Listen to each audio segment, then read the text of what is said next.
አብርሃም ወነቢ ሙሴ አምላከ አብርሃም ወነቢ ሙሴ አጋዕዝተ ዓለም ቅድስት ሥላሴ ተመስገኑ ተመስገኑ ተመስገኑ ትብላላነሰ በውዳሴ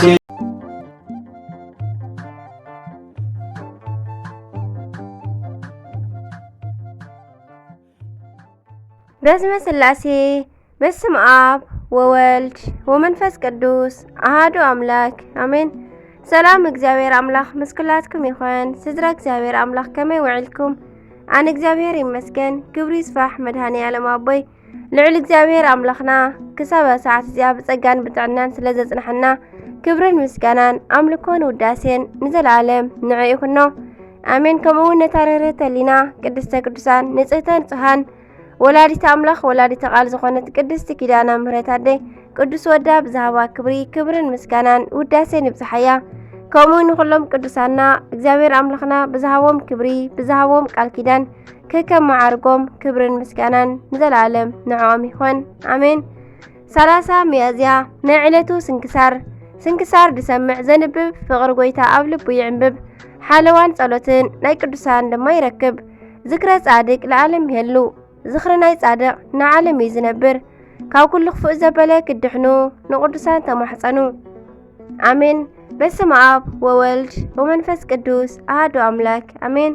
ሚያዝያ ዕለት 30 አረማውያን ንኣካሉ ብብዕራይ ጎቲቶም ስጋኡ ተቆራሪጹ ስጋብ ዝውዳእ ዘሰቀይዎ ዝኸበረት ወንጌል ድማ ዝጸሓፈ ኣብ ምድረ ግብፂ ንዝነበሩ ጣዖታት ከም አንበሳ ብድምፁ ፈጺሙ ዘጥፍኦም ስጋብ ኢትዮጵያ ዝኣክል መጺኡ ወንጌል ዝመሃረ ወንጌላዊ ቅዱስ ማርቆስ ብሰማዕትነት ዓረፈ። ማርቆስ ማለት አንበሳ ንህቢ ማለት እዩ። ናይ ቀደም ስሙ ዮሐንስ እዩ ዝነበረ። ኣዲኡ ማርያም ንቅዱሳን ሐዋርያት ተገልግል ስለ ዝነበረት ቤታ ናይ ጸሎት ቀየረቶ። ቅዱስ ማርቆስ ትውልዱ ዕብራዊ ክኸውን ከሎ ቤተሰቡ ግን ዝነበሩ ብሰሜን አፍሪቃ ቀሬና ኣብ ዝተባሃለት ብናይ ሎሚ ምዕራባዊ ሊብያ ጠረፍ አካባቢ ነበረ። ነገር ግን ናይ ሰሜን አፍሪቃ ሰባት በብግዚኡ ከተማኦም እንዳዘረፉን ጥቃዓት እንዳሰደዱን ስለ ዘሸገርዎም ኣዲኡ ማርያምን አቡኡ አርስጦቡሎስን ናብ ትውልዲ ሃገሮም ኢየሩሳሌም ተመሊሶም ኣብኡ ምንባር ጀመሩ። ቅዱስ ማርቆስ ከዓ ኣብኡ ስለ ዝዓበየ በቲ ዘመን ዝወሃብ ዝነበረ ትምህርቲ ተምሃረ። ናይ ላቲን፣ ናይ ግሪክን፣ ናይ ዕብራይስጥን ቋንቋታትን ጽቡቕ ገይሩ ይፈልጥ ነበረ። ንወንጌል መጀመርታ ካብ ጎይታናን ኣምላኽናን ኢየሱስ ክርስቶስ ድሕሪኡ ከዓ ካብ ቅዱሳን ሐዋርያት እንዳተዛወረ ስለ ዝተምሃረ ንህቢ ተባሃለ። አንበሳ ዝተባሃለሉ ምክንያት ከዓ ከምቲ አንበሳ ላም ዝሰብር ማርቆስ ከዓ ከምኡ ብናይ ላም ኣምሳል ዝተሰሪሖም ዝምለኹ ዝነበሩ ናይ ግብፂ ጣዖታት ተሰባቢሩ ስለ ዘጥፎም እዩ። ጎይታና ኣብ ይሁዳ አውራጃታት እንዳተዛወረ ከስተምር ከሎ ቅዱስ ማርቆስ ኣብቲ ግዜ ገና ህፃን ነበረ። ነዚ እዩ ከዓ ጎይታና መከራ መስቀል እንዳተቀበለ ናብ ቀራንዮ ክኸይድ ከሎ ማርቆስ ዕርቃኑ ብነጸላኡ ሸፊኑ ክኽተሎ ከሎ ኣይሁድ ክሕዝዎ ኣብ ዝሓሰቡ ግዜ ጨርቂ ደርብዩ ጥራሑ ዝሃደመ። ሐዋርያት ንዓለም ብዕጫ ተኸፋፊሎማ ክኸዱ ከለው ቅዱስ ማርቆስ ከዓ ኣብ ጥቓ በርናባስ ምስ ቅዱስ ጳውሎስ ኣብ መጀመርያ ጉዕዝኡ ኣብ 46 ዓመተ ምህረት ንስብከተ ወንጌል ወፂኡ ነበረ።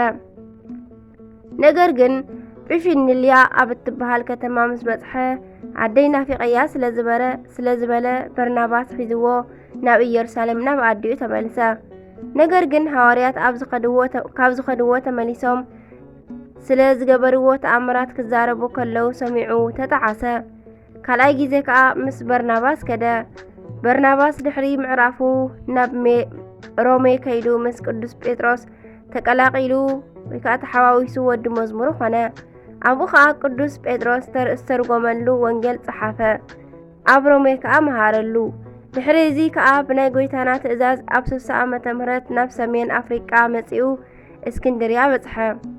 ኣብቲ ሃገር ከዓ ኣምልኾተ ጣዖት ብስፍሓት ተሰፋፊሑ ስለዝነበረ ወንጌል ከመይ ገይሩ ክሰብኽ ከም ዘለዎ እንዳሓሰበ ኣብቲ ከተማ እንዳተዘዋወረ ከሎ ናይ እግሩ ጫማ ስለዝተበጠሰት ንሓደ ሰፋይ ጫማ ሃቦ። እቲ ጫማ ሰፋይ ከዓ ክሰፊ ከሎ ንኢዱ ስለዝወቀ ኤስታኦስ ኢሉ ብናይ ዮናናውያን ቋንቋ ጨደረ። ትርጉሙ ከዓ ሓደ ኣምላኽ ማለት እዩ። ኣብቲ ግዜ እቲ ቅዱስ ማርቆስ ነቲ ጫማ ሰፋይ ንምዃን ሕጂ ዝፀዋዕካዮ ኣምላኽ ትፈልጦ ዶ ኢሉ ሓተቶ። እቲ ጫማ ሰፋይ ከዓ ሰባት ክብሉ ሰሚዐ እምበር ኣይፈልጦን እየ በሎ። ቅዱስ ማርቆስ ከዓ ነታ ዝቆሰለት ኢዱ ብተኣምራት ፈዊሱ ወንጌል ሰበኸሉ። ንሱ ከዓ ናብ ቤቱ ወሲዱ ንቤተሰቡ ወንጌል ክሰብከሎም ምእንቲ ጋበዞ። ቅዱስ ማርቆስ ከዓ ናብ ሰፋይ ጫማ ስሙ አንያኖስ ይበሃል ከይዱ ወንጌል ሰበኸሉ። ኣብ ግብፂ ከዓ ናይ መጀመርታ ቤተ ክርስቲያን ኣብ ናይ አናኒዮስ ቤት ተመስረተት። ቅዱስ ማርቆስ ከዓ ኣብ እስክንድርያ ወንጌሉ ሰቢኹ ኣገልገልቲ ሸይሙ ናብ ሰሜን ኣፍሪቃን ናብ ካልኦት 5 ሃገራትን ከይዱ ወንጌል ሰበኸ። ናብ ትውልዲ ሃገሩ ቀሬና ድማ ከይዱ ሰበኸ።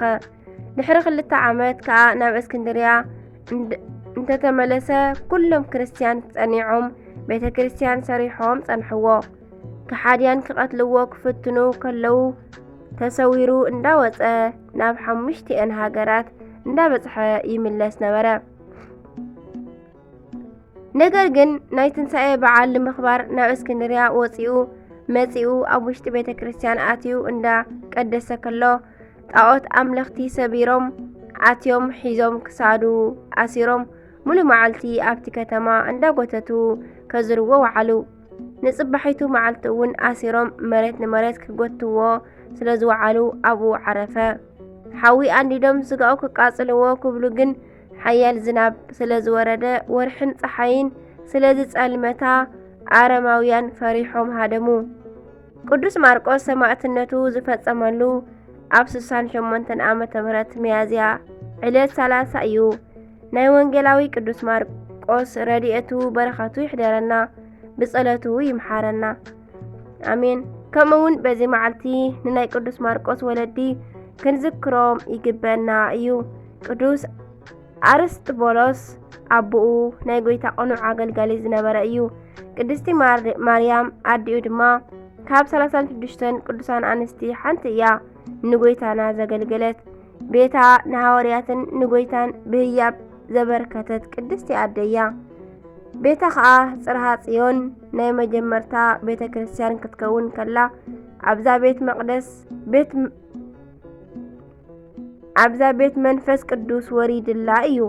ናይ እመቤትና ግንዘት እውን ዝተኸናወነላ ኣባ እዩ። ኣሜን። በረኸታ ይሕደረና እግዚአብሔር ኣምላኽና ካብ ሃዋርያዊ ቅዱስ ማርቆስን ካብ ቤተሰቡን በረኸት ይዓድለና ኣሜን። ሚያዝያ 30 ዝኽበሩ ዓመታዊ ናይ ቅዱሳን በዓላት ቅዱስ ማርቆስ ሃዋርያ፣ ቅዱስ አርስጥቦሎስ ኣቦኡ፣ ቅድስቲ ማርያም ኣዲኡ። ወርሓዊ በዓላት ድማ ቅዱስ ዮሐንስ መጥምቀ መለኮት፣ ኣባ ሳሉሲ ክቡር፣ ቅዱስ ጎርጎርዮስ ነባቤ መለኮት፣ ቅድስቲ ሶፊያ ሰማዕት፣ ናብ ቤት ማርያም ኣደ እቲ ማርቆስ ዝበሃል ዮሐንስ መጸ። ኣቦኡ ከዓ ብዙሓት ተኣኪቦም ይጽበዩ ነበሩ። ጴጥሮስ ነቲ ናይ ቀጽሪ ማዕጾ ኳሕኳሕ ምስ ኣበለ ሮዳ እትበሃል ኣገልጋሊት ክትሰምዖ ወጸት። ንሳ ድምፂ ጴጥሮስ ምዃኑ ምስ ኣለለየት ብታሕጓስ ዝኣክል ነቲ ማዕጾ ከይከፈተት ናብ ውሽጢ ጎየት። ጴጥሮስ ኣብ ኣፍ ደገ ደው ኢሉ ኣሎ እናበለት ከዓ ኣበሰረቶም። ሃዋርያት ኣብ ምዕራፍ 12 ፍቕዲ 12 ክሳብ 15 ኣሜን። በረኸቶም መሕደረና ናይ ኩሎም ቅዱሳን ወርሓውን ዓመታውን ተኸቢሮም ዝውዕሉ ኣሜን። ስንክሳር ድሰምዕ ዘንብብ ፍቕሪ ጎይታ ኣብ ልቡ ይዕንብብ። ሓለዋን ጸሎትን ናይ ቅዱሳን ድማ ይረክብ። ዝወደቐ ዝነጠበ ቃል ኮነ ዜማ ፊደል በኣፈ ቅዱሳን ትጓን መላእክቲ ተዓረመለይ። ወስብሐት ለእግዚአብሔር ወለወላዲቱ ድንግል ወለመስቀሉ ክቡር አሜን አሜን ለይኩን።